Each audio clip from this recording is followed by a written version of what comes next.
Giant Seawall ini juga menjadi salah satu agenda yang penting dan strategis. Bapak Presiden juga menyampaikan dalam berbagai kesempatan, kita harus memastikan bahwa masyarakat kita, terutama yang rentan. Nanti Pak, mari Pak. Ya, terima kasih teman-teman wartawan, media yang saya banggakan.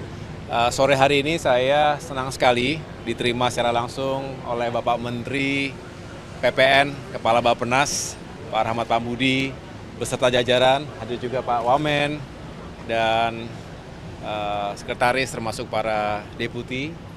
Saya datang secara khusus bersama juga Menteri Transmigrasi dan jajaran Kemenko Infrastruktur dan Pembangunan Kewilayahan. Ini sudah kami niatkan sejak kami bertemu di Akademi Militer Magelang.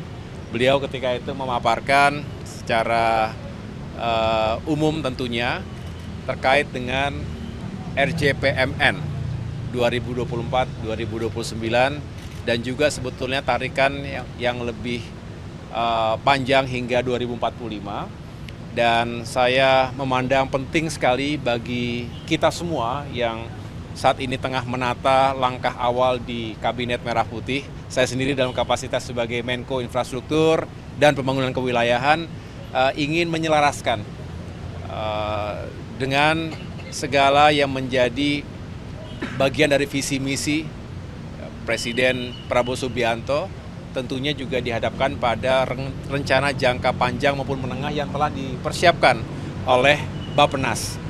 Karena kita semua harus terintegrasi. Pembangunan yang baik adalah pembangunan yang melibatkan pemikiran, gagasan, dan aspirasi dari semua stakeholders, terutama dari kementerian-kementerian yang memang secara khusus telah membidangi dan menangani berbagai isu spesifik.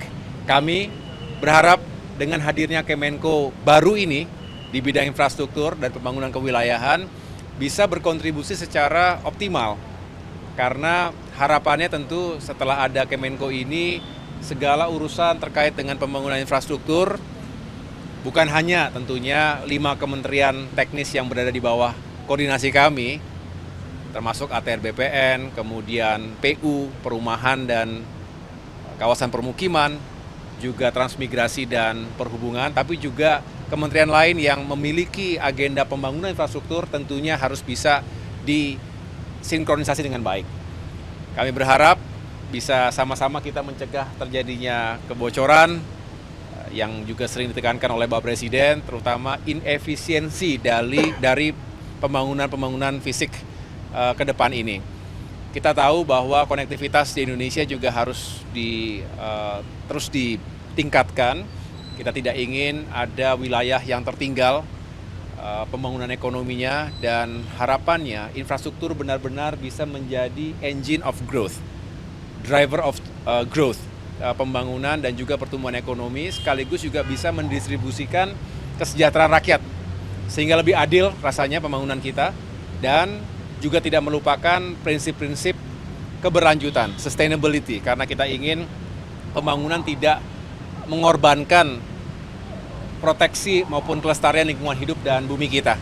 Jadi ini semua agenda besar, bukan hanya kita ingin mewujudkan cita-cita nasional, tapi juga kita harus comply sebagai warga dunia yang bertanggung jawab. Kita ingin pembangunan kita juga sekali lagi ditujukan pada prosperity, kesejahteraan rakyat, tapi juga kelestarian bumi kita. Dan banyak lagi hal yang tadi kita koordinasikan, dan saya menyampaikan kepada Pak Menteri bahwa mudah-mudahan ke depan secara reguler kita bisa saling memberikan masukan, update, dan juga penguatan satu sama lain, sehingga program-program terkait dengan infrastruktur dan pembangunan kewilayahan ini bisa semakin baik ke depan. Demikian.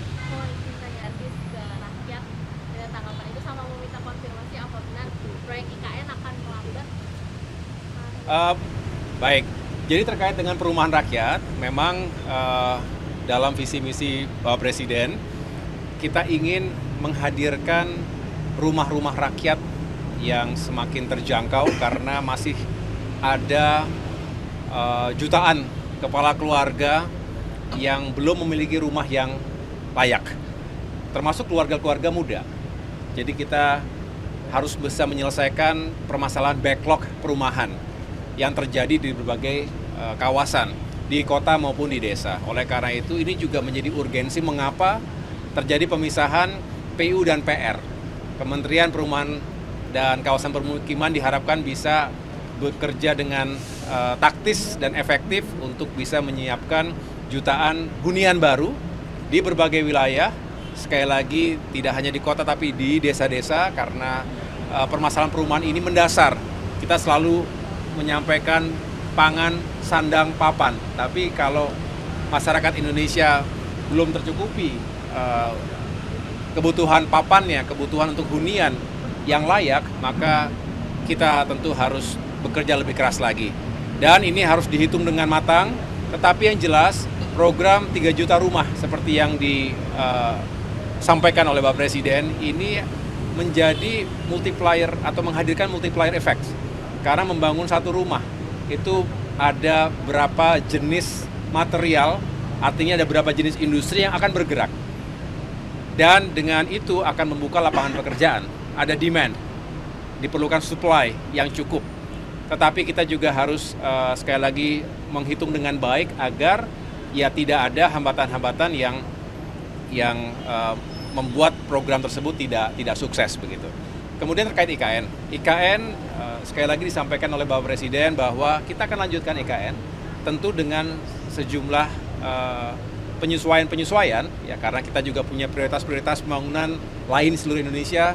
Kita juga selalu dihadapkan pada anggaran yang ya terbatas. Tentu tidak pernah ada kata tak terbatas berbicara tentang anggaran. Oleh karena itu kita juga harus melakukan penyesuaian-penyesuaian. Tetapi yang jelas beliau menginginkan agar pembangunan IKN ini difokuskan pada penuntasan pembangunan kawasan inti pusat pemerintahan, utamanya fasilitas untuk eksekutif, juga legislatif dan yudikatif. Kalau 3 elemen utama dari pemerintahan ini bisa segera dipersiapkan, infrastruktur dan fasilitasnya, maka sebetulnya kebutuhan utama pengambilan keputusan di negeri ini sudah bisa dijalankan di sana. Tapi inilah yang sedang kami pelajari lebih lanjut dan kita kawal bersama-sama.